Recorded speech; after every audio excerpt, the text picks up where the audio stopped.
Much more than handshakes are on the agenda today during these meetings. We are joined now by Elliot Tepper, Carleton University political science professor, who's with us every Wednesday on Ottawa Today, but we brought him in for extra duty today because of this historic meeting between the Prime Minister and the President. Good morning, Elliot. Good morning, Mark. What do you think Justin Trudeau's approach will be to this meeting and Donald Trump's approach as well?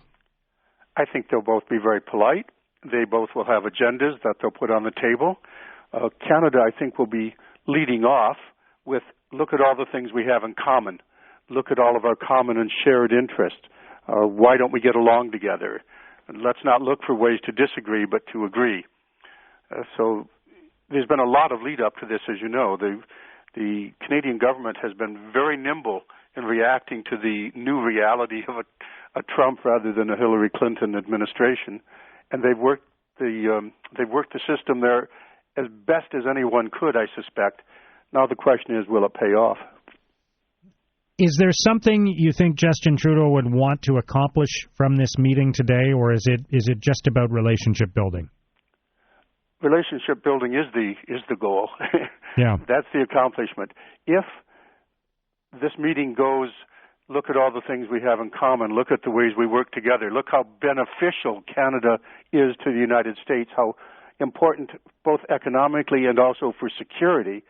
And while we're at it, let's look at how we share Ivanka's interest in your inner circle.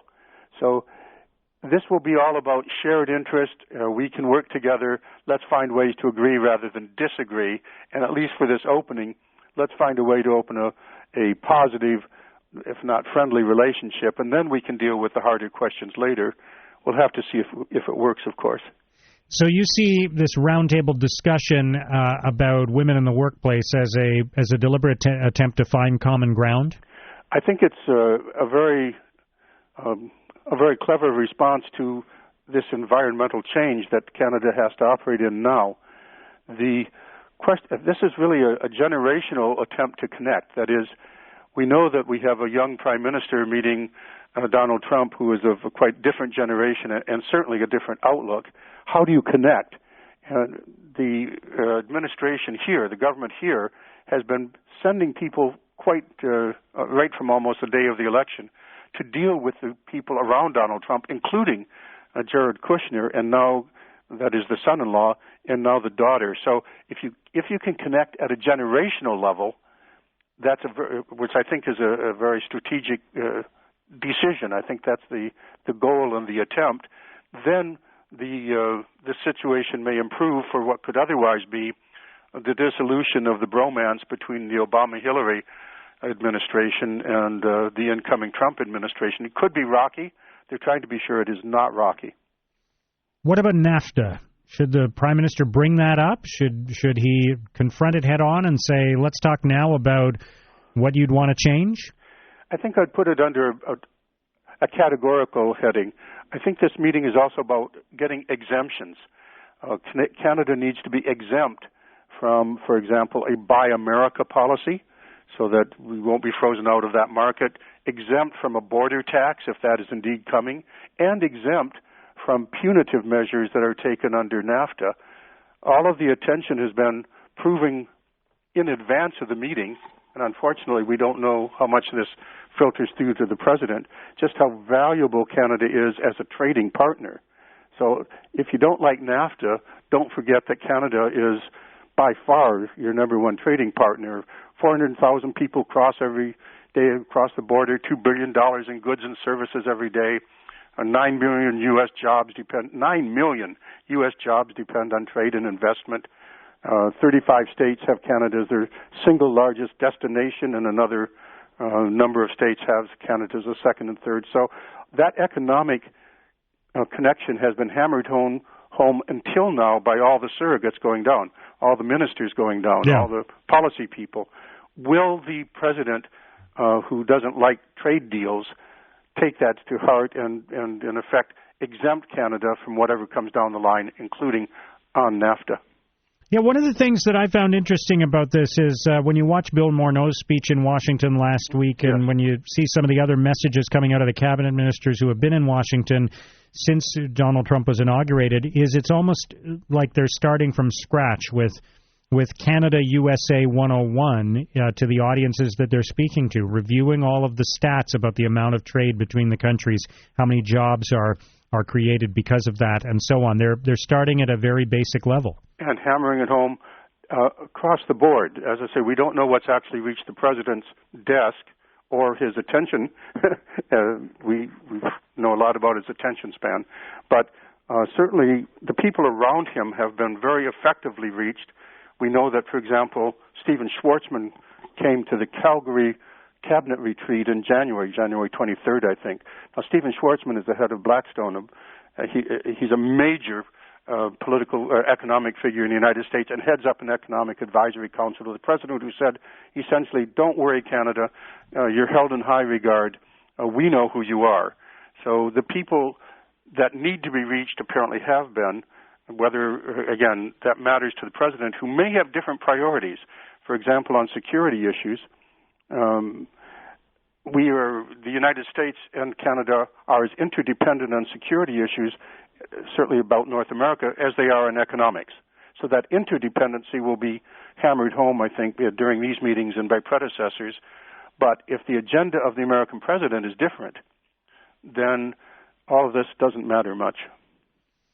What about Donald Trump's travel ban? Does Justin Trudeau go anywhere near that? Does he talk about refugees? Does he talk about border security and perhaps have an opportunity to bring it up in that context? Again, if I could take a slightly broader category here, how much will Canada trim its policies to fit the new emerging policies, priorities of the Trump administration? Yeah. So you'll notice on regard to the refugee situation, Canada did not say, well, if the U.S. isn't going to take these people in, we will. We're going to expand our refugee policy quota considerably. There has been no deliberate countering publicly of the American position. We have trimmed our sails, in effect, on immigration and refugee policy by not emphasizing the difference even more. But as you and I have discussed in the past, this is a challenge that may be impossible to meet. On the one hand, Canada has to show that we are a reliable partner. The U.S. wants our energy, so we're energy interdependent, and all the business interests of America should be lobbying. We know the U.S. Chamber of Commerce has come out and said, hey, remember Canada. But at the same time, when it comes to big-ticket items for Canadian values and on the environment, on immigration, on refugee policy, can those be de-linked? Can that be separated enough so that it does not provoke the American president, who then will say, we don't care about the other things, we care about you falling into line behind our leadership? And that's the challenge. Yeah. How much of this day today, this series of meetings today, how much do you think that will set the tone for whatever discussions take place at various levels of government, cabinet ministers, people in the Foreign Affairs Department and the State Department in the U.S., other people within the governments of both countries over the days and weeks ahead? There's been a charm offensive by Canada quite effectively for quite some time, and today is, if not the culmination, certainly a deepening of that charm offensive, so that Canadian ministers are meeting their counterparts. Once again, Chrystia Freeland will be meeting, in fact, this time the Prime Minister of Canada will be meeting Paul Ryan and saying, remember, as Chrystia Freeland pointed out, almost 200,000 jobs in Wisconsin depend on working with Canada. So basically, there's been excellent preparatory work for all of these meetings, and now the Prime Minister, who's the number one, can be brought in to cement all of these different kinds of conversations that have been held. They're very important. Obviously, Congress is important. The northern members, elected members of Congress, both Senate and House, are important. There's interlocutors. They're very crucial. But if the meeting goes badly between the two leaders, then all of that will be called into question. And when you see Justin Trudeau going off to Capitol Hill to meet with Paul Ryan and to meet with Mitch McConnell, how customary is that? Because I think there will be some cynics who might look at that and say that Trudeau wants to make sure he's got a relationship with every part of government in the United States. Since the president and the White House are such a wild card right now, he wants to be connected to the Republicans who are in charge and might bring a bit of normalcy and sensibility to the next 4 years, even with Trump in the White House. Well, I'm not sure you have to be cynical to say that. You could say that that's also a continuation of a policy that's been in place now since at least Alan Gottlieb's tenure down there as Canadian ambassador. So the discovery that the American political system is complex was a key discovery for Canadian leaders. So this has been going on for some time, but it's even more important now when foreign policy is so much up in the air. And America, just to go back again to hammer this, America's gone protectionist. So Canada needs exemptions from the protectionism. And that's primarily what this is all about, saying that, yes, if you want to have a Buy America policy, of course, that's your decision, but don't include Canada. If you have a border tax on energy, don't include Canada. And if you're going to rip up NAFTA, well, don't forget us. We need an exemption from that. So all of this is meant to be a formalization, a culmination of a scramble to emphasize to the broad sector of American decision makers just how important Canada is. It's likely to be successful because one thing that the government can accurately say to the president is, Keystone XL, hey, we're already on board on that. Remember how important the big oil is and big finance is in the cabinet. Well, they have interest in Canada.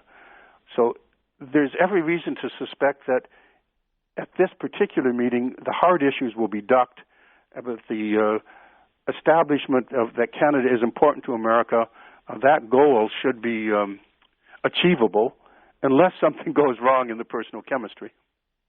All right, always good to hear your thoughts on these types of stories, Elliot. We'll see you on Wednesday. Always something to talk about. Elliot Tepper from Carleton University, who's with us every Wednesday on Ottawa Today.